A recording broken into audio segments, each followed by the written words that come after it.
Este livro tem como personagem principal um cavaleiro que não existe.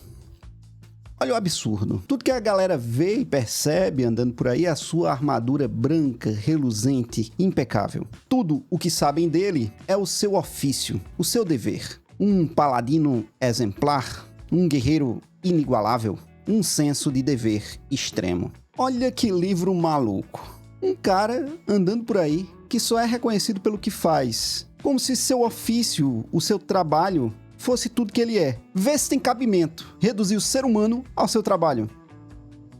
Não é exatamente assim que acontece conosco? Todos nós, em certa medida, nos reduzimos às nossas profissões. Você conhece alguém e logo quer saber o que é que ele faz da vida. Você se apresenta em algum lugar e logo informa o que você faz da vida. E eu não tô apontando o dedo pra ninguém não, tá? Eu mesmo faço aqui o tempo todo quando eu me apresento. A gente tem, de fato, uma dificuldade em nos definirmos. E o que eu vou dizer? Dizer que sou um marido, um pai, um filho? Essas coisas parecem genéricas demais, se bem que profissão também parece algo genérico demais. A nossa identidade é sempre formada por uma coxa de retalhos e pensar sobre ela é sempre amargar o triste sentimento de saber, mas não saber definir. O Cavaleiro Inexistente de Ítalo Calvino brinca com esse sentimento que se tornou ainda mais comum num mundo extremamente globalizado. Na era da informação, e ainda mais numa época em que guerras ideológicas se tornaram o novo normal. Ele nos transporta entre seus personagens e ironiza esse desejo constante em busca de identificação, de pertencer a um grupo, de poder bater no peito e dizer, sou isso. E não se preocupe se você nunca leu esse livro, conforme eu costumo fazer por aqui, essa não será uma resenha, não vou contar nenhum detalhe importante da história. A gente vai passear pela sua estrutura, navegar pelos seus símbolos e, sem estragar qualquer surpresa, ver o que podemos aprender com o Cavaleiro Inexistente.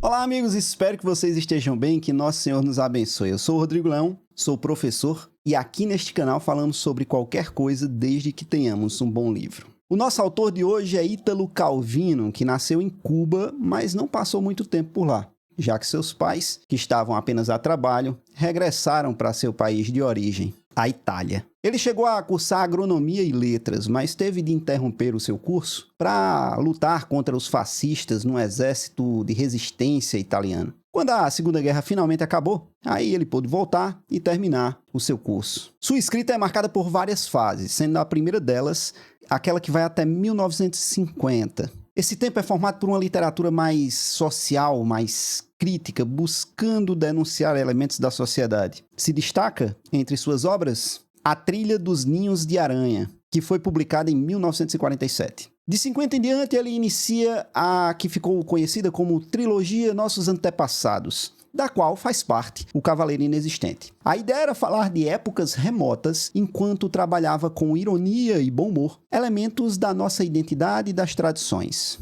E apenas pelo começo do vídeo a gente já consegue ter um vislumbre de tudo isso. É um cavaleiro que não existe, que é apenas a sua própria armadura, reconhecido unicamente pela sua função, pelo seu senso de dever. Tem aí filosofia, tem humor e tem muito absurdo. Mais adiante, depois dos anos 60, ele entra numa fase mais experimental que acabou consagrando o autor, é a fase mais famosa dele, que tem títulos que impactam mais o público até hoje. Nesse período, ele tentou experimentar os limites da narrativa e é algo bem comum à segunda metade do século XX, onde vários autores tentaram ultrapassar as barreiras entre o que era uma narrativa ou como se conta uma história. Desta época, listamos alguns clássicos como As Cidades Invisíveis e Se um Viajante numa Noite de Inverno. O final da sua vida foi marcado por uma literatura mais ensaística e reflexiva, mas pouco relevante. A sua fase mais instigante começou de fato na segunda, depois dos anos 50, quando ele começa a experimentar recursos do que convencionou se chamar de metanarrativa. Essas são histórias em que um dos assuntos abordados acaba sendo a própria narrativa, o próprio meio de contar histórias. Um dos motivos pelos quais as pessoas morrem de amores por Si um Viajante numa Noite de Inverno, inclusive, é o fato de que o personagem principal desta obra é o próprio leitor. Não é uma narrativa como se fazia no século XVIII ou XIX, em que o narrador conversava com o leitor.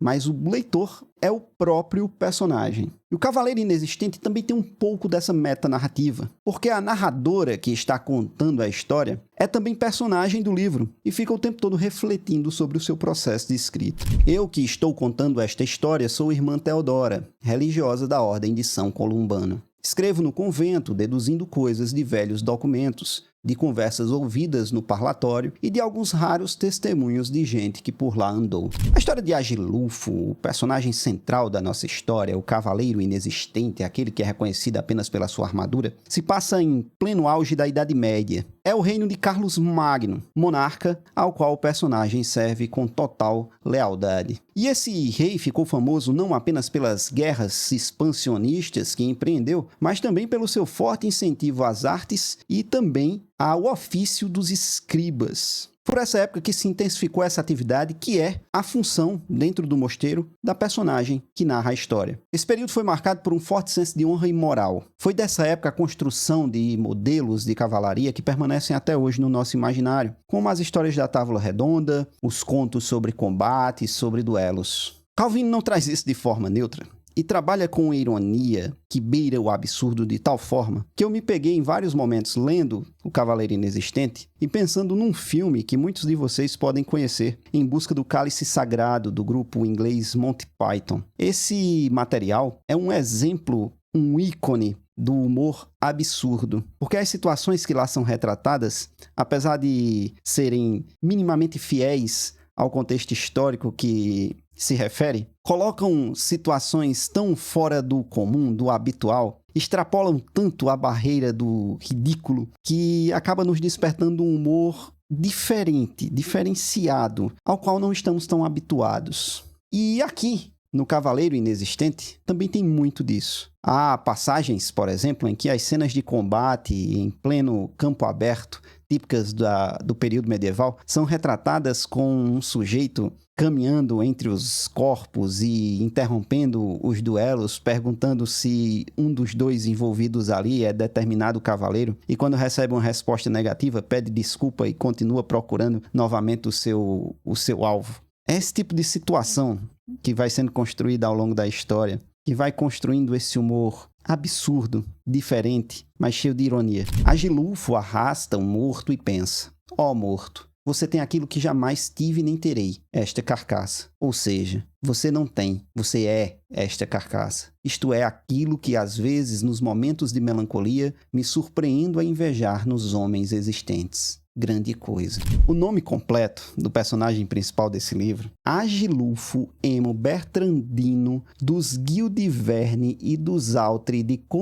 Corbentras e Sura. É um nome enorme para definir alguém que sequer existe. O paladino sem existência, o homem que conhecemos apenas pela sua armadura, pela sua veste, é o símbolo maior do esvaziamento da identidade, de uma pessoa que não é nada além da sua função, do seu dever, da sua armadura. Roger Scruton, em As Vantagens do Pessimismo, explicou que a identidade humana não é uma construção arbitrária. Ela precisa de raízes, de pertencimento e de um senso de continuidade. E se a gente olha para Agilulfo, a gente percebe que ele só existe por estar preso a um conjunto de regras, de deveres. Sem elas, ele simplesmente desaparece. Agilulfo não tem nada por dentro. Portanto, tudo o que ele é, que o constitui, vem de fora, sustentado por rituais, etiquetas e obrigações. Parece até absurdo num primeiro momento, mas eu sugiro que você se pergunte: quantas pessoas você conhece que parecem existir só por conta dos seus cargos, dos seus títulos ou das suas ideologias? Você mesmo. Se tirar o seu título, seu cargo, suas ideologias, o que é que resta de você? E como a gente já falou, esse tema não se reduz apenas a Agilulfo. Ele se espalha pela narrativa e assume formas que, por incrível que pareça, podem soar mais absurdas do que a do cavaleiro sem existência. É o caso de Gurdulo, ou Gurdulu, eu não sei como pronuncia isso direito, que à primeira vista parece um personagem completamente oposto a Agilulfo. Enquanto Agilulfo é seu código de conduta, seu dever, suas regras, sua moral, Gurdulo ele é completamente móvel e mutável. Ao se aproximar de um grupo de patos, ele vai se comportar como um pato. Ao encostar numa árvore, ele assume o comportamento, a identidade de uma árvore. O maluco troca tanto de comportamento e de identidade que seria facilmente confundido com um adolescente dos dias de hoje.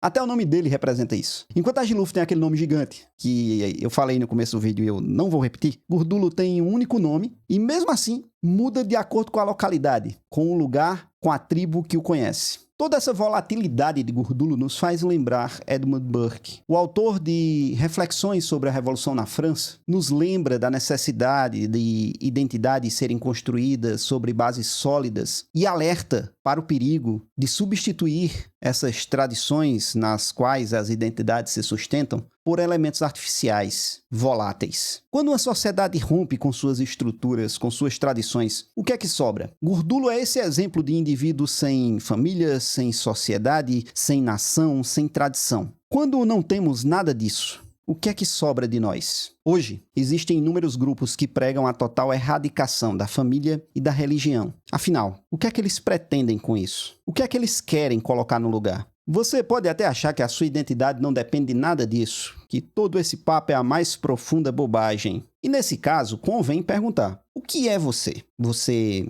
é as suas ideias? E assim sendo, elas são mesmo suas?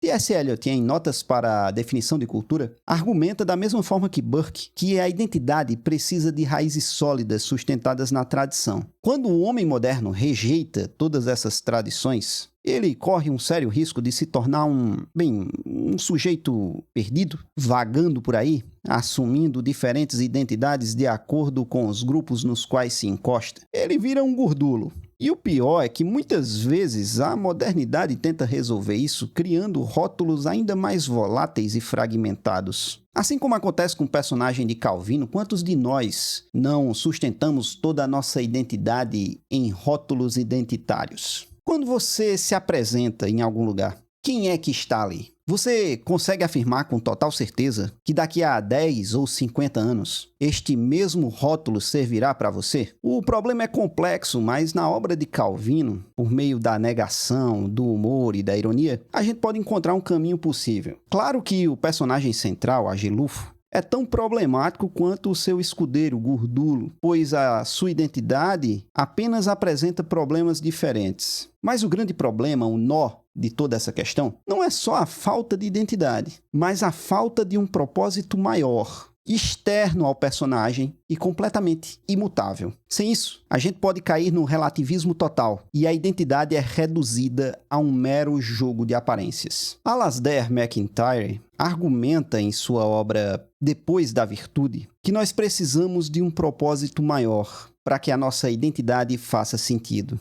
Ser humano não é apenas existir, é fazer parte de uma história, de uma tradição, de uma comunidade. Mas não basta que seja qualquer tradição, qualquer história, qualquer comunidade. Eu falei sobre isso no meu vídeo sobre 1984, mas repito aqui. Precisa ser algo sólido, externo a nós e que represente algo imutável, que não possa ser movido por tragédias pessoais ou coletivas, que não balance com os ventos da época e muito menos que seja influenciado por discursos hegemônicos. É necessário uma verdadeira tradição, com T maiúsculo, firme e sólida, que sirva de corpo para a nossa régua. Se todos esses fatores estão apenas em nós, eles podem facilmente mudar com o tempo. A literatura serve, entre outras coisas, para nos mostrar como nossa mente pode mudar ao longo dos anos. E aqui, eu peço que escutem o conselho do velho. Vocês vão mudar. A sua cabeça de hoje não será a mesma de daqui a 10 anos. Crenças, convicções, ideologias que parecem sólidas como rochas se mostrarão apenas pedras de sal.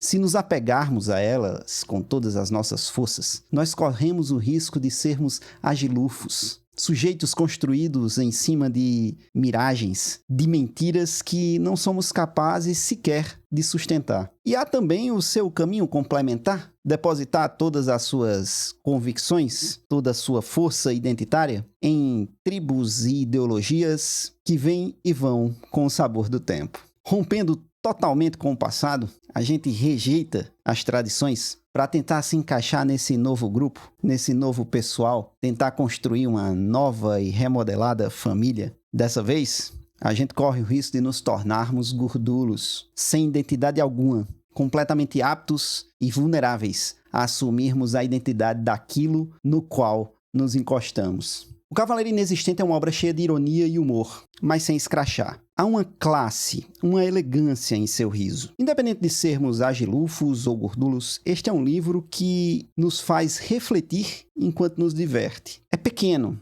mas nada raso. É rápido, mas daqueles que permanecem na nossa mente sendo ruminado por dias a fio. E eu gostaria muito de saber a sua opinião sobre isso. Você acha que se parece mais com um agilufo ou com um gordulo? Ou pode achar simplesmente uma bobagem tudo que eu falei até aqui e discordar veementemente? Deixe tudo nos comentários, torne público o seu pensamento, compartilhe conosco. Por hoje é só. Espero que vocês tenham gostado de mais esse vídeo e que nosso Senhor nos abençoe.